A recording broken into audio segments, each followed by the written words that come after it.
सम्मानित साथियों, नमो बुद्धाय, जय भीम। हमेशा की भांति एक बार पुनः हम लेकर उपस्थित हो चुके हैं आज का क्रांतिकारी डॉक्टर अंबेडकर संदेश लेकर। आज के अंबेडकर संदेश में एकांगी राजनीति कभी सफल नहीं हो सकती, ये बात बाबा साहब कहते हैं। ऐसा ही बाबा साहब का ये स्पीच हम लेकर उपस्थित हुए हैं, जो बाबा साहब ने 22 नवंबर 1951 को स्पीच दिया था।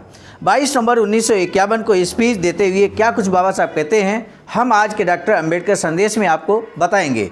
इससे पहले कि हम आपके समक्ष बाबा साहब का ये स्पीच प्रस्तुत करें, आपसे हमारा निवेदन है कि यदि हमारे चैनल पर आप पहली बार आए हैं तो चैनल को सब्सक्राइब बेल आइकन के साथ जरूर कर लें। अब बिना विलंब के हम आगे बढ़ते हैं। बाबा साहब डॉक्टर अंबेडकर संपूर्ण वाङ्मय खंड 40 से आज का डॉक्टर अंबेडकर संदेश है, जो पेज नंबर 242 से 244 तक है।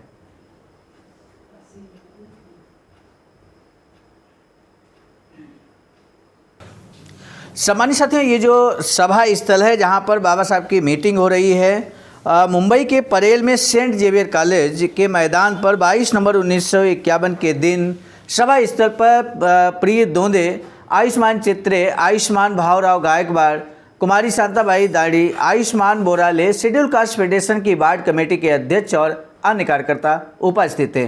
करीब 30,000 महिला पुरुषों की भीड़ से मैदान अटा पड़ा था। मैदान के बाहर भी सैकड़ों लोग खड़े थे। कई अखबारों के प्रतिनिधि डॉक्टर बाबा साहब का प्रेरणादायक भाषण सुनने के लिए आए थे। उन्होंने अपने भाषण में क्या कुछ कहा, अब हम आपके समक्ष प्रस्तुत करते हैं। बाबा साहब ने कहा कि बहनों और भाइयों, आज कहना पड़ेगा कि ये सभा एक तरह से एकांगी है। ये सभा केवल अस्पृश्यों की है। सभा एकांगी होने के कारण मैं अपना भाषण भी एकांगी ही करने वाला हूँ। आम इलेक्शन मीटिंगों में जहाँ बड़ा समुदाय होता है वहाँ एकांगी भाषण देना अनुचित होता है। पिछले 4 सालों से मैं कांग्रेस सरकार में मंत्री की हैसियत से था। आज मैं इस्तीफा देकर कांग्रेस से निकल चुका हूँ। ऐसे हालात में जो भी लोग मुझसे मिलते हैं वे मुझसे 2 सवाल पूछते हैं। 2 सवाल कौन से हैं? बाबा साहब कहते हैं कि पहला सवाल है, आपने इससे पहले कांग्रेस क्यों नहीं छोड़ी? आप अगर इससे पहले कांग्रेस से बाहर निकलते तो कांग्रेस के खिलाफ संगठित योजना पर अमल नहीं किया जा सकता था। कांग्रेस के खिलाफ जो भी समूह उपसमूह हैं उनमें एकजुटता लाई जा सकती थी। दूसरा जो सवाल बाबा साहब से किया जा रहा है कानून मंत्री के पद से इस्तीफा देने के बाद, कि लोगों का कहना ये था, बाबा साहब स्वयं कहते हैं कि 4 सालों के कार्यकाल में कांग्रेस के साथ मिलकर आप क्यों नहीं काम कर पाए?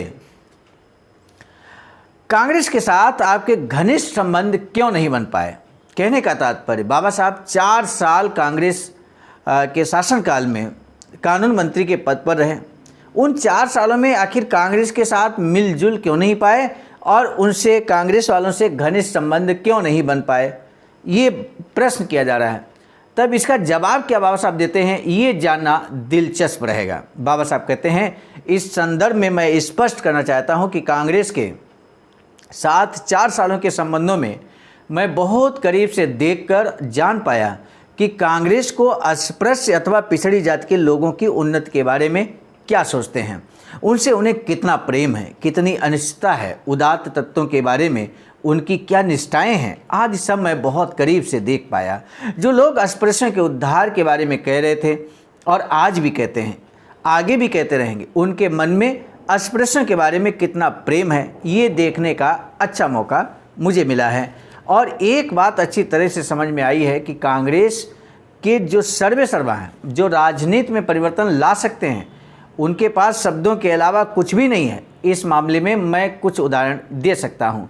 देश का संविधान बनाते समय मैंने महत्वपूर्ण भूमिका निभाई, मेरा पूरा सहयोग था। कई लोग कहते हैं कि दफ्तर में जो बाबू लोग थे उन्होंने संविधान का ढांचा बनाया और मैंने केवल उस पर हस्ताक्षर किए। तब लोगों की हंसी की आवाज़ आती है, लोग हंसते हैं। जो लोग कहते हैं कि दफ्तर में बाबू लोग थे, उन्होंने संविधान का ढांचा बनाया और बाबा साहब ने केवल हस्ताक्षर किए, ये आजकल भी लोग गाए बगाए कहने लगते हैं कि बाबा साहब ने संविधान थोड़ा नहीं बनाया, संविधान बनाने के लिए बहुत सारे लोग थे। तो इस बात को आप समझ लीजिए बाबा साहब क्या जवाब देते हैं। कहते हैं, ड्राफ्टिंग कमेटी में जो मेरे साथ सदस्य थे वो कितने दिन उपस्थित थे, कितने दिन लापता थे, ये मैं आपको बता सकता हूँ।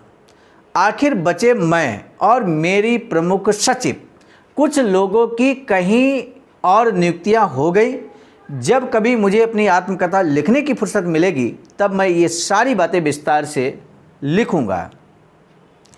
बाबा साहब कहते हैं, मैंने जब कॉन्स्टिट्यूशन असेंबली में आखिरी भाषण दिया तब ये जानकारी इकट्ठा की।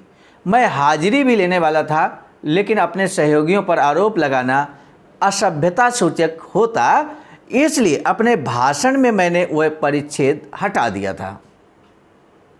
यानी कि बाबा साहब ये बात खोलने वाले थे कि किन लोगों ने साथ दिया, किसने साथ नहीं दिया। यहाँ पर बाबा साहब बहुत स्पष्ट ढंग से कहते हैं कि मात्र 2 लोग, मैं स्वयं, बाबा साहब कहते हैं, और मेरे सचिव। इसके अलावा कोई तीसरा नज़र नहीं आया जब भारतीय संविधान निर्माण की प्रक्रिया चल रही थी।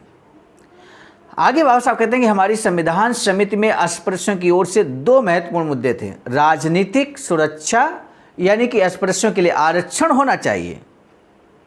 दूसरी बात, कानूनन सरकारी नौकरी की सुविधा। ये दोनों मुद्दे विवादित साबित हुए। खींचतान कर जैसे तैसे आरक्षित जगहों के लिए 10 सालों की मोहलत पाई है। इससे कुछ लोगों के पेट में दर्द उठा है। कांग्रेस वालों ने दी गई रियायतें वापस लेने के लिए आंदोलन शुरू कर दिया है। इससे हुआ बस यही कि मुसलमान और ईसाइयों की आरक्षित जगह चली गईं।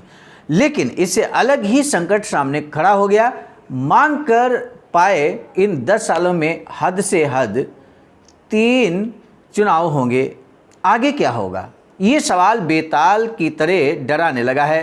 कांग्रेस के लोगों से मैं पूछता हूं कि क्या आप ये आश्वासन दे सकते हैं कि आने वाले 10 सालों में अस्पृश्यता का निर्मूलन हो ही जाएगा, सारे पुराने भेदभाव खत्म होकर सभी एक समाज के अंग बनेंगे? मेरे साथियों, इस बात पर गंभीर चिंतन कीजिए। बाबा साहब कहते हैं कि कांग्रेस के लोग क्या आश्वासन दे पाएंगे कि आने वाले 10 सालों में अस्पृश्यता का निर्मूलन हो जाएगा? कहने का तात्पर्य ये है, जो राजनीतिक आरक्षण 10 वर्षों के लिए था, वो यहाँ पर अस्पृश्यता समाप्ति तक, यानी कि 10 सालों में अस्पृश्यता समाप्त हो जाएगा, ये एक तरह से वहाँ पर आशा व्यक्त की गई थी।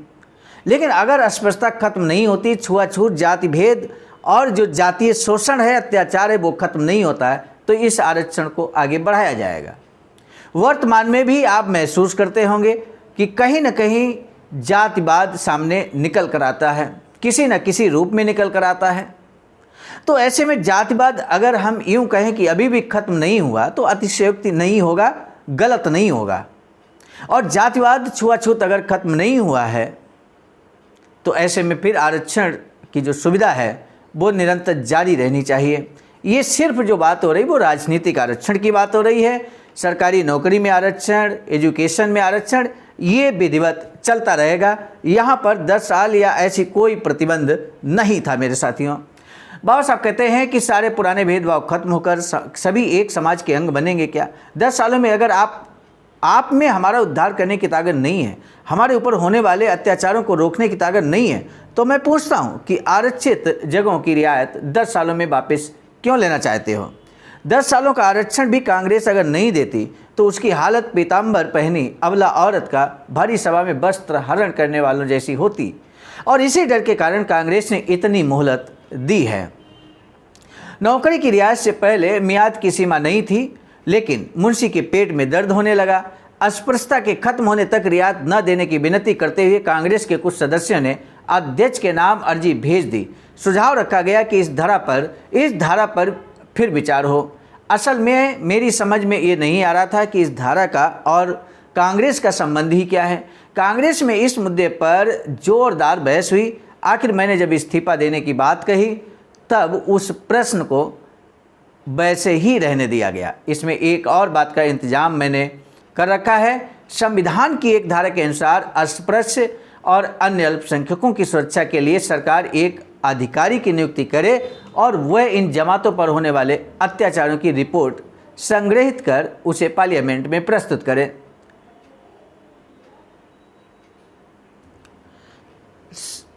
सामान्य साथियों, आज के अंबेडकर संदेश का जो महत्वपूर्ण प्रश्न है वो ये है कि संविधान समिति में, बाबा साहब ने अपने स्पीच में इसका जिक्र किया है, संविधान समिति में अस्पृश्यों की ओर से 2 महत्वपूर्ण मुद्दे कौन से थे? आपको बताना है। वो 2 महत्वपूर्ण मुद्दे जिस पर बाबा साहब लगातार संविधान निर्माण के दौरान उन 2 बातों पर विशेष ध्यान दे रहे थे। संविधान समिति में अस्पृश्यों की ओर 2 महत्वपूर्ण मुद्दे क्या हैं, उन दोनों के नाम आपको लिखने हैं कमेंट सेक्शन में, और हमें आपके जवाब का बेसब्री से इंतजार रहेगा। आज का डॉक्टर अम्बेडकर संदेश समाप्त करने से पहले हम आपको बता दें, बाबा साहब की एक अधूरी इच्छा थी वैचारिकी सेंटर बनाने की। ऐसा ही वैचारिकी सेंटर निर्माणाधीन है। सारनाथ वाराणसी में 14,000 स्क्वायर फीट जमीन परचेज करने के बाद निर्माण कार्य जारी है। अपना आप अमूल्य योगदान करना चाहते हैं तो दिए गए अकाउंट नंबर IFSC कोड पर कर सकते हैं। आज का डॉक्टर अम्बेडकर संदेश समाप्त करने की इजाज़त देने से पहले हम आपको बता दें, इस संदेश को लेकर हम उपस्थित हुए थे मिशन नायक बुद्ध मित्र मुसाफिर सर राष्ट्रीय अध्यक्ष आवाज़ नई दिल्ली की प्रेरणा में, और साथ ही साथ संकलन कर्तागृह में परम आदरणीय विजय कुमार बौद्ध जी, प्रांतीय कोषाध्यक्ष आवाज़ बिहार, प्रस्तुत कर्तागृह में मैं स्वयं सर्वजीत आर्य राष्ट्रीय मीडिया प्रभारी IT सेल आवाज़ नई दिल्ली। मिलेंगे नए डॉक्टर अम्बेडकर संदेश में। आप सभी को सादर नमो बुद्धाय, जय भीम। सम्मानित साथियों, यदि आप हमारे इस चैनल आवाज़ का ऑफिशियल, जिस पर नियमित सुबह 5 बजे डॉक्टर अम्बेडकर संदेश आपको मिलता है, आप हमारे इस चैनल को सपोर्ट करना चाहते हैं तो हमारा आपसे निवेदन है कि आप हमारे इस चैनल को सब्सक्राइब कर लें, वीडियो को शेयर, लाइक, कमेंट जरूर करें।